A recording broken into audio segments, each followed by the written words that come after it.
여기까지 교회 소식을 나누도록 하겠습니다. 오늘 교회와 또 드란노 바이블까지가 공동 주최하는 우리 21세기 순례자의 영성 세미나가 다음 달 9월 2일 서빙고 오늘교회 분당에서 진행이 됩니다. 특별히 관심 있는 성도님들의 많은 참여를 바랍니다. 오늘은 비전헌금이 있는 주일입니다. 8월 비전헌금은 우리 천종호 판사 사단법인 만사 소년을 위해서 사용하도록 하겠습니다. 우리 하반기 전도 폭발 모집을 합니다.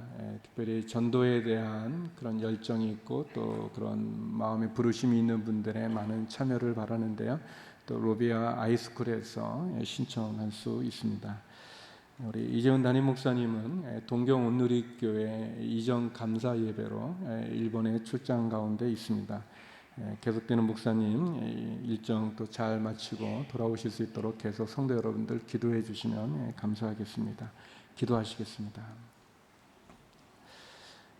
거룩하신 하나님, 주의 은혜 가운데 또 다시 한번 주 앞에 나왔습니다. 하나님, 이 시간 우리들에게 말씀을 전해 주시옵소서. 특별히 해외 출타 중에 있는 우리 이재훈 담임 목사님 일정 가운데 함께하여 주시고 건강을 붙잡아 주옵소서. 병상에서 예배드리는 환우들과 육체적인 질병으로 어려운 가운데 있는 성도들을 긍휼히 여겨 주셔서 회복시켜 주시고 치유의 은혜를 허락하여 주옵소서. 겸손히 주의 말씀 가운데 나갑니다. 하나님, 말씀하여 주시옵소서. 예수님 이름으로 기도드립니다. 아멘. 룻기는 한 가족의 고통과 슬픔 속에서 시작하지만 하나님의 은혜와 믿음으로 승리하는 이야기를 담고 있습니다. 처음은 미약하고 또 고통 가운데 있지만 나중은 창대하고 기쁨으로 끝나는 내용을 다루고 있습니다. 우리의 삶 속에 고통과 아픔이 없으면 좋겠지만 그러나 그 고난과 고통이 없는 삶이 없죠. 어떻게 보면 하나님의 은혜와 믿음으로 승리하는 축복이 우리 모두와 함께하기를 바랍니다. 지난 시간에 우리는 삶에는 우연이 없고 하나님의 신실함을 바라보고 그분이 내게 주는 은혜를 소유하자는 말씀을 나눴습니다. 나의 시간과 삶을 원망과 좌절과 또 낙심으로 보내지 않고 우연을 가장한 하나님의 섭리와 계획 속에 우리의 삶을 맡기고 그래서 잃어버리고 없어진 것에 마음을 빼앗기지 않고 내가 할 수 있는 것, 내게 남아있는 것, 내가 해야 되는 것, 그것을 시작해서 하나님이 주시는 또 다른 기회의 문을 열자는 그러한 내용의 말씀을 여러분과 나눴습니다. 오늘 본문은 하나님의 은혜로 만난 룻과 보아스가 결혼을 하게 되고 또 그들이 아들을 낳게 되고 그리고 그 아들이 다윗의 할아버지며 그리고 이새의 아버지가 된다는 그러한 본문입니다. 저는 이 본문을 가지고 세 가지를 성도 여러분과 함께 나누고자 합니다. 본문에서 우리가 볼 수 있는 메시지가 있다면 첫 번째는 하나님은 우리를 거절하지 않으신다는 것입니다. 하나님은 우리를 거절하지 않습니다. 우리 13절 말씀 같이 한번 읽어보겠습니다. 시작. 이렇게 해서 보아스가 룻을 데리고 갔고 룻은 그 아내가 됐습니다. 그가 룻에게로 들어가자 여호와께서 룻으로 잉태하게 하셔서 그녀가 아들을 낳게 됐습니다. 룻기는 짧은 성경인데 룻기를 읽다 보면 이스라엘이 가지고 있는 독특한 한 법을 만나게 됩니다. 그것은 고엘이라는 그러한 제도입니다. 대속, 구속, 기업을 무르다 어떤 그런 뜻을 가지고 있는 제도인데요.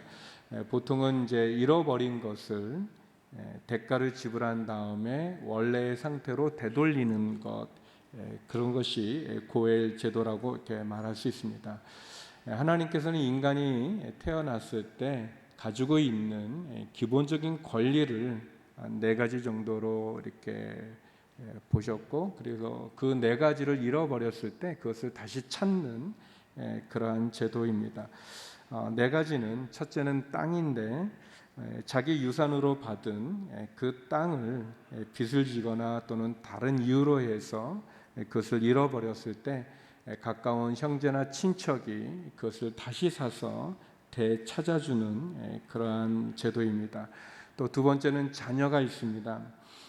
만약 상속할 자녀를 두지 못하고 죽었을 경우에는 형제나 친척 중에서 가장 가까운 사람이 그 미망인과 함께 취하여 자녀를 낳아서 대가 끊어지지 않게 하는 그러한 부분입니다. 이것을 계대 혼인법 또는 형사 취수라는 그러한 표현을 쓰고 있습니다. 셋째는 생명입니다. 친족 중 누군가가 살해당했을 경우에는 그 생명을 대신해서 복수해 주는 그러한 제도입니다. 그래서 피해 보수자, 도피성 같은 것이 이와 관련된 내용입니다. 넷째는 권리인데 노예가 되었을 때 친족 중 하나가 어쩌다가 어떤 여러 사정으로 인해서 종이 되거나 노예가 되었을 때는 그의 가까운 형제나 친척이 그를 대신해서 그 값을 치르고 노예로부터 종으로부터 속량해 주는 그러한 제도입니다. 이러한 의무와 권리를 행사해야 되는 이런 고엘로 인정받기 위해서는 어떤 단계가 필요한데 거기에는 어떤 공개적인 그런 합법적인 가족 회의나 가속 회의나 아니면 장로들의 공개 재판을 통해서 그것이 고엘로 인정되어지고 그것이 행해지도록 했습니다. 그리고 그 일을 대신해서 어려운 가운데 있는 그런 이 네 가지의 권리를 잃어버린 그런 사람을 대신해서 그것을 갚아주는 사람을 보통은 구속자, 대속자라고 말합니다. 그리고 그런 구속자와 대속자가 되기 위한 또 조건으로는 세 가지가 있는데 먼저는 가까운 친척이어야 되고 또 그것을 감당할 만한 능력이 있어야 되고 그리고 본인이 또 자원하는 그런 마음이 있어야 됩니다. 이런 고엘 제도가 이 룻기에는 나오고 있습니다. 13절에 보게 되면 나오미는 자기의 땅도 잃어버렸고 그리고 두 알들도 자식이 없이 죽어서 대가 끊어졌고 그리고 그들의 형편은 노예나 종으로 전락할 만한 그런 어려움에 빠져 있었습니다. 그러나 이 고엘 제도를 통해서 나오미와 룻은 보아스라는 구속자, 대속자를 만나 은혜를 받게 됩니다. 오늘 우리가 읽은 본문 앞부분에는 이런 고엘 제도의 가정을 통해서 보아스가 어려운 처지에 있는 나오미와 룻을 구속해주는 그런 가정을 보여주고 있습니다. 보아스는 땅도 잃어버렸고 또 자식의 대도 끊겨진 한 여인 나오미와 또 그의 이방 며느리였던 룻의 이 어려운 가정을 도와주고 있습니다. 그 도움을 구했을 때 그 도움을 거절하지 않고 그들을 도와주는 구속자의 위치에 있습니다. 마치 하나님께서 우리를 거절하지 않으시는 것처럼 말입니다. 하나님은 우리를 거절하지 않으십니다.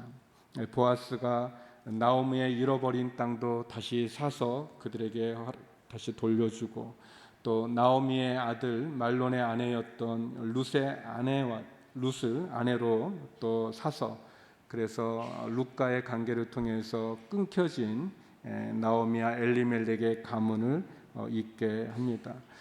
보아스는 도움을 구하러 찾아온 룻을 거절하지 않았습니다. 도리어 룻을 통해서 고통과 상처와 어려움에 처한 한 가정을 살려줬고 축복해 줬습니다. 하나님께서는 예수님을 통해서 우리를 축복해 주고 계십니다. 하나님의 사랑은 거절하지 않는 사랑이라고 말할 수 있습니다. 하나님은 우리를 거절하지 않습니다. 보아스에게 자신을 의탁했던 룻을 거절하지 않았던 보아스처럼 하나님께서는 자기에게 나아오는 한 영혼 모두를 거절하지 않으시고 받아주시는 분이십니다.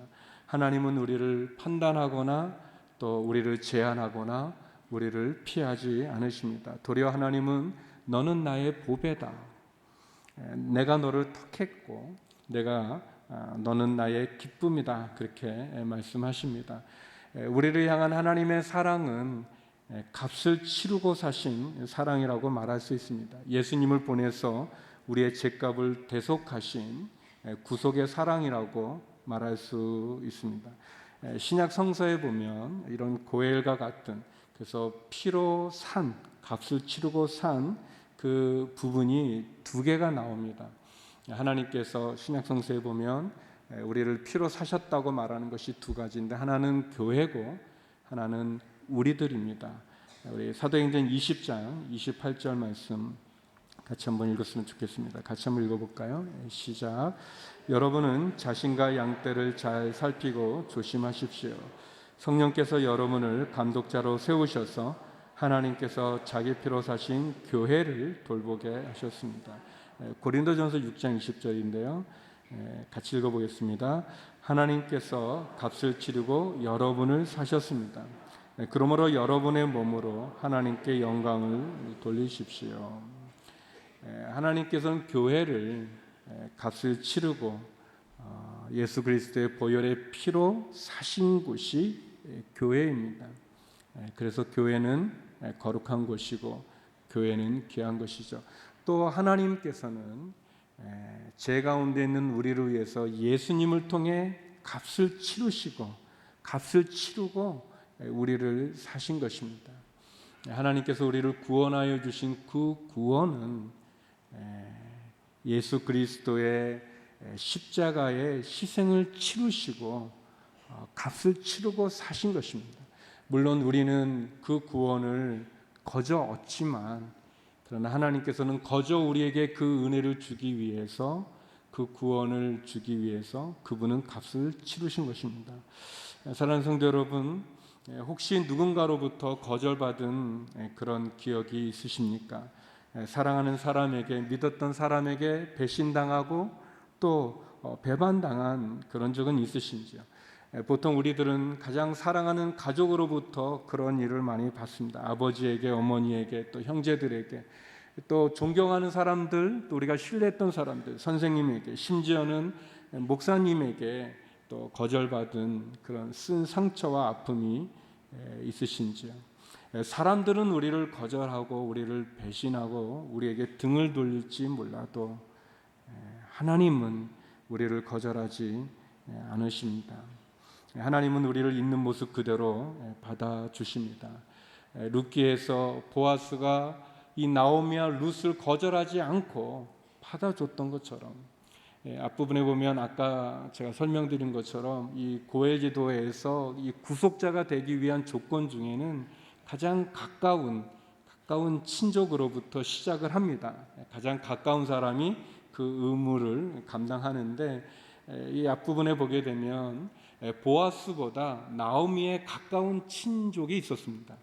근데 그 사람은 땅은 사줄 수 있는데, 왜냐하면 그것은 자기의 재산이 되니까. 그러나 그 땅을 사는 대신 룻과 결혼해서 자식을 낳아 그 자식에게 그 땅을 돌려주는 그 얘기를 들었을 때는 그는 그 의무를 거절합니다.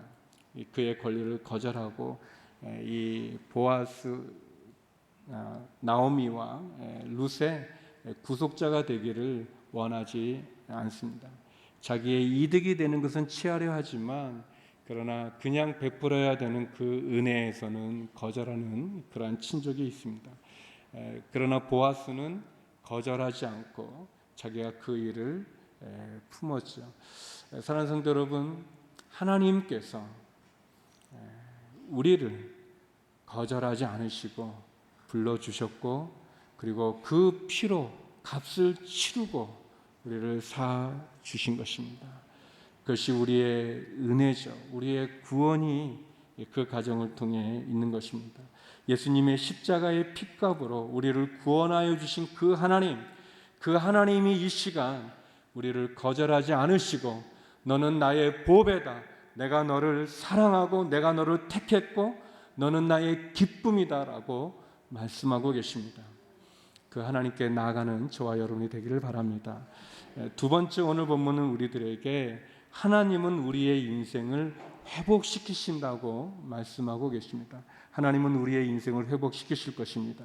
우리 14절, 15절 말씀 같이 보겠습니다. 14절, 15절입니다. 시작.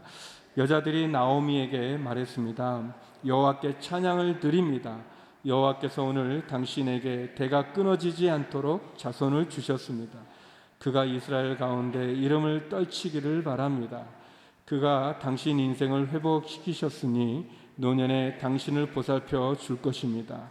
당신을 사랑하는 그 며느리자 7 아들보다 나은 그 며느리가 그를 낳았으니 말입니다.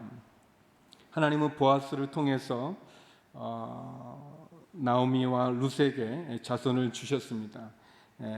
나오미와 엘리멜렉의 그 가문이 보아스와 룻을 통해서 계속해서 그 족보를 이어져 가게 하셨습니다. 대가 끊어진 줄 알았는데 그 절망의 상황에서 계속 족보를 써내려 갈 수 있게 했습니다. 이게 14절 15절 우리가 읽은 구절을 보면 여자들이 이제 나오미에게 얘기합니다. 하나님께서 당신의 대가 끊어지게 않게 하셨습니다. 하나님이 당신의 노년을 축복해 주시고 당신의 인생을 회복시키셨습니다 라고 이야기합니다. 나오미가 모압 땅으로 이민 갔다가 다시 베들레헴으로 돌아올 때 사람들이 나오미가 왔다 이렇게 말할 때 나오미는 사람들에게 이렇게 고백했었습니다. 룻기 1장 20절 21절인데요. 같이 한번 읽어보겠습니다. 시작. 그러자 그녀가 그들에게 말했습니다. 나를 나오미라고 부르지 말고 이제 마라라가 부르시오. 전능하신 주께서 내 인생을 고달프게 만드셨으니 말입니다.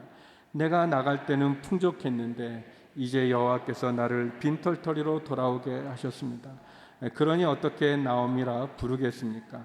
여호와께서 나를 치셨고 전능하신 분께서 내게 고난을 주셨으니 말입니다. 이 나오미라는 이름에 다 뜻이 있는데 그 이름의 뜻은 아주 즐거움, 유쾌함, 아주 상냥함, 아름다움 그런 뜻이에요. 이름이 굉장히 좋은 뜻입니다. 그래서 사람들이 나오미다 그렇게 부르니까 나오미가 말한 거예요. 나를 나오미라고 하지 말고 마라라 하십시오. 마라는 이 고통스럽다, 아주 괴롭고 쓰다 그런 뜻입니다. 그러니까 내가 전에 나갈 때는 그랬는지 모르지만 지금은 나는 빈털터리가 되고 나는 자식들도 끊어 죽고 자손도 이제 없어지고 비참하게 됐습니다. 고통 가운데 있습니다. 내 이름을 말하라 하십시오. 이제 그런 얘기죠. 어떻게 보면은 참 이렇게 이 나오미의 이 고백, 내 이름을 나오미라 하지 말고 말하라 하라 굉장히 어렵습니다. 여러분이 제 이름을 아시는지 모르겠는데 아무튼 저는 이제 박종길인데 이거는 이제 그 호족에 있는 이름이었고 어렸을 때 어떻게 다 그렇게 된지 모르지만 아무튼 어렸을 때는 이제 태명으로 불려졌어요. 그런데 제가 초등학교 입학하는데 어머님이 불러서 너는 종길이야, 태명이 아니고 그러니까 종길이 부르면 너 손 두고 나가야 돼 이렇게 이제 얘기해 주셨었어요. 아주 나중에 이제 알고 보니까 이제 족보를 이렇게 바꾸는 과정 가운데 이제 잘못돼 가지고 그래서 이제 이름을 이제 바꾸게 됐는데 저는 굉장히 좋아했습니다. 왜냐하면 태명 클테자 밝을 명자인데 이름이 태명으로 불려졌는데 동네 애들이 태명으로 부르는 게 아니라 명태라고 불렀기 때문에 아주 싫어했어요. 그런데 이제 제가 예수님 안에서 많은 이제 사랑과 또 이제 회복과 치유가 되어졌어요.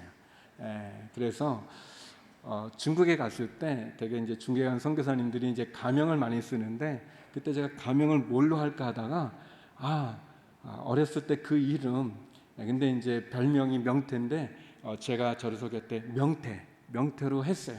왜냐하면 어렸을 때는 그게 상처가 됐고 기분도 나쁘고 안 좋았지만 예수님 안에서 이 건강한 자아상을 회복해서 너무 좋은 거예요. 이 명태. 그래서 한 시대는 아니고 한 기간, 짧은 기간 북경의 명태 선생이 유명했다는 것을 알아주시면 나오미가 자기 이름을 말하라 얼마나 괴롭습니까? 얼마나 힘듭니까? 근데 14절, 15절에 여자들이 말합니다. 하나님을 찬양합니다. 나오미 하나님을 찬양합니다. 하나님이 당신의 인생을 회복시켜 주셨습니다. 하나님이 당신의 노년을 축복해 주시는 것입니다. 하나님 대가 끊어지지 않게 하셨다고 얘기하고 있는 거죠. 사랑하는 성도 여러분, 마라와 같은 한 쓰디쓴 고통의 인생을 가졌던 한 여인이 보아스라는 구속자를 통해서 그 인생이 회복이 되었습니다. 하나님께서는 저와 여러분의 인생 가운데 예수님을 보내주셔서 우리의 인생을 회복시키시는 분이십니다. 우리의 상처와 우리의 마라와 같은 그 고통을 나오미와 같은 그 기쁨으로 바꿔주십니다. 우리는 나오미와 룻을 통해서 어떻게 우리의 인생을 회복시키는지에 대한 그러한 교훈을 본문에서 우리가 볼 수 있습니다. 세 가지의 가정이 있습니다. 우리의 인생을 회복하기 위해서 우리는 첫째는 모압을 떠나야 됩니다. 모압을 떠나야만 됩니다. 하나님이 주셨던 약속의 땅 그 베들레헴을 떠나가 그 세속의 모압으로 갔던 그 나오미의 일가족은 10년의 시간이 지났을 때 빈털터리가 될 수밖에 없었습니다. 모압은 보기에는 좋았지만 결론은 모든 것을 잃어버린 것입니다. 모압은 마치 소돔과 고모라처럼 보기는 좋지만 결국은 우리의 인생을 망가뜨리고 회복시키지 못하게 만듭니다. 죄는, 사단은 우리를 무너뜨리려고 합니다. 달콤하고 쾌락이 있어 보이고 그리고 좋아 보이는 듯 보여지지만 그러나 모압과 소돔과 고모라는 아닙니다. 우리가 회복하기 위해서 우리는 약속의 땅, 은혜의 땅, 하나님이 우리에게 주셨던 소망의 땅을 찾아가야 될 것입니다. 당신의 모압을 떠나시기 바랍니다. 보기에는 좋지만 하나님이 계시지 않는 그곳을 나오십시오. 하나님에게로, 주님에게로 십자가 앞으로 나갈 때 거기가 바로 우리가 있어야 될 곳입니다. 두 번째는 은혜를 찾아야 됩니다. 은혜를 찾으십시오. 나오미와 룻의 회복의 첫 번째는 무엇입니까? 그것은 지난주에도 나눴던 것처럼 룻이 보아스의 밭에서 이삭을 줍는 것에서 시작하지 않습니까? 어떻게 보면 우연처럼 보여졌지만 그러나 거기에는 하나님의 섭리와 계획이 있습니다. 하나님은 우리를 포기하지 않으십니다. 그렇기 때문에 우리가 우연처럼 보여질지 모르지만 손을 놓고 있어서는 안 됩니다. 아무것도 하지 않아서는 안 되는 것이죠. 하나님은 은혜를 찾는 자에게, 구하는 자에게, 두드리는 자에게 하나님은 열고 찾고 얻게 해주십니다. 아무것도 안 하면 아무것도 일어나지 않습니다. 성도 여러분, 자동문조차도 가까이 다가가야 그 문이 열리지 않습니까? 하나님은 구하는 자에게, 찾는 자에게, 두드리는 자에게 은혜를 주시는 분이십니다.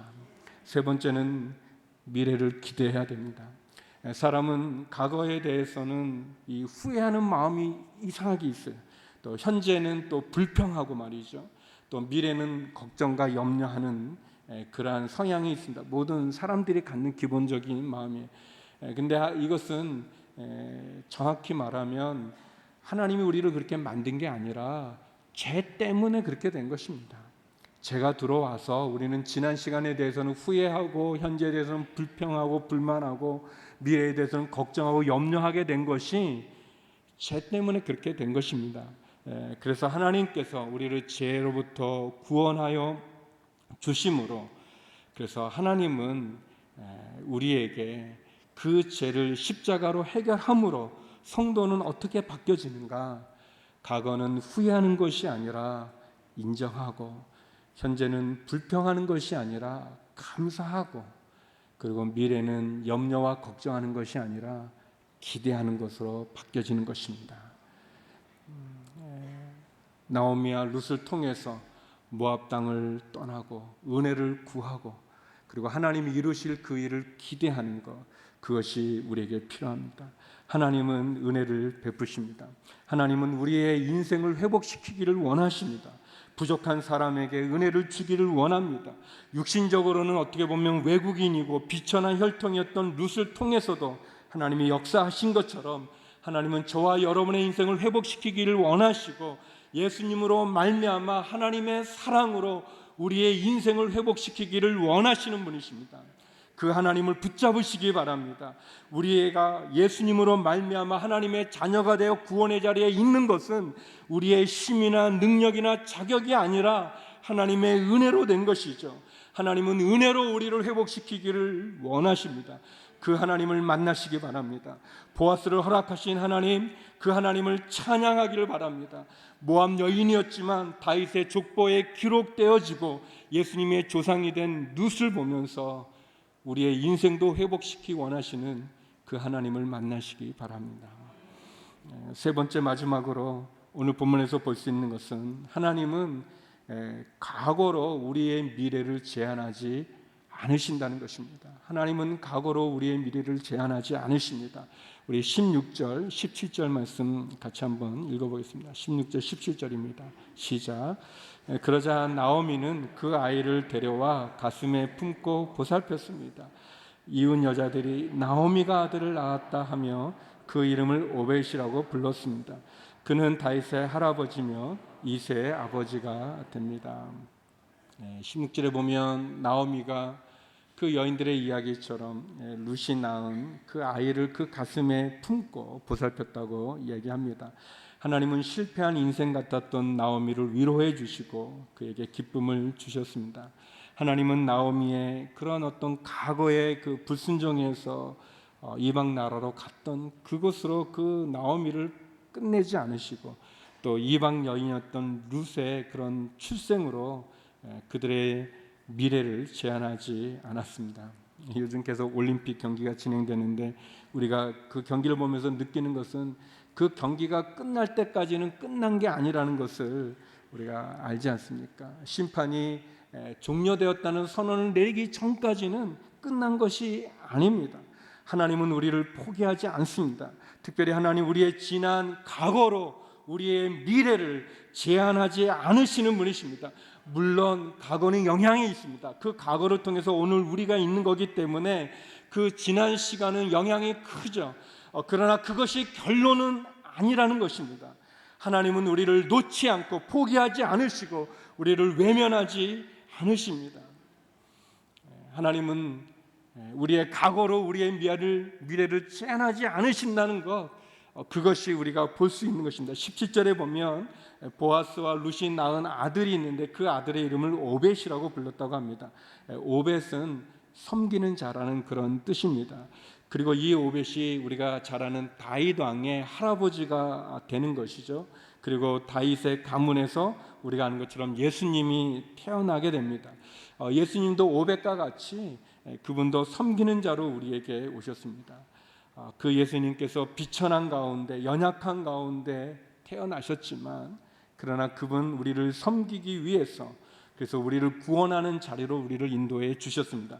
마가복음 10장 45절에 주님이 이 땅에 오신 목적을 우리에게 이야기해 주고 계십니다. 유명한 구절인데 우리 같이 한번 읽어보겠습니다. 시작. 인자 역시 섬김을 받으러 온 것이 아니라 섬기러 왔고 많은 사람들을 구원하기 위해 치를 몸값으로 자기 생명을 내어주려고 온 것이다. 성도 여러분, 예수님은 보아스와 같이 우리를 섬겨 주셨습니다. 친히 이 땅에 육신의 몸을 입으셨고 십자가의 죽음으로 구원의 문을 열어 놓으셨습니다. 나오미와 룻에게 보아스가 구원자였던 것처럼 저와 여러분의 구원자는 바로 예수 그리스도이십니다. 여기 15절의 앞점이지만 15절에 보면 일곱 아들보다 나은 그 며느리라는 그런 표현이 있어요. 일곱 아들보다 나은 며느리. 우리 식으로 표현하면 잘 키운 딸 하나 열 아들 부럽지 않다 그런 표현이에요. 그런데 이 성경적인 문맥으로 보면 이 구절은 하나님을 믿고 따르는 이방인이 하나님을 섬기지 않는 유대인보다 낫다라는 그런 의미가 있습니다. 사랑하는 성도 여러분, 과거에 얽매이지 마십시오. 과거가 가지고 있는 그 거짓에 속지도 마십시오. 그 과거에 화려했던 영광 가운데 또는 비참했던 실패 가운데 우리의 미래를 판단하거나 제한하지 마십시오. 하나님을 바라보십시오. 도리어 표대를 향해서 하나님이 우리에게 주신 그 소명을 따라 나가기를 바랍니다. 사도 바울은 그렇게 고백합니다. 빌립보서 3장 13절 14절에 보면 형제들이여 나는 그것을 붙잡았다고 생각하지 않습니다. 그러나 이 한 가지만은 말할 수 있는데 곧 뒤에 있는 것은 잊어버리고 앞에 있는 것을 붙잡으리고 그리스도 예수 안에서 하나님이 위에서 부르신 그 부르심의 상을 위해 표대를 향하여 내가 쫓아갑니다라고 고백하고 있어요. 바울은 과거의 모습으로 얽매이지 않았습니다.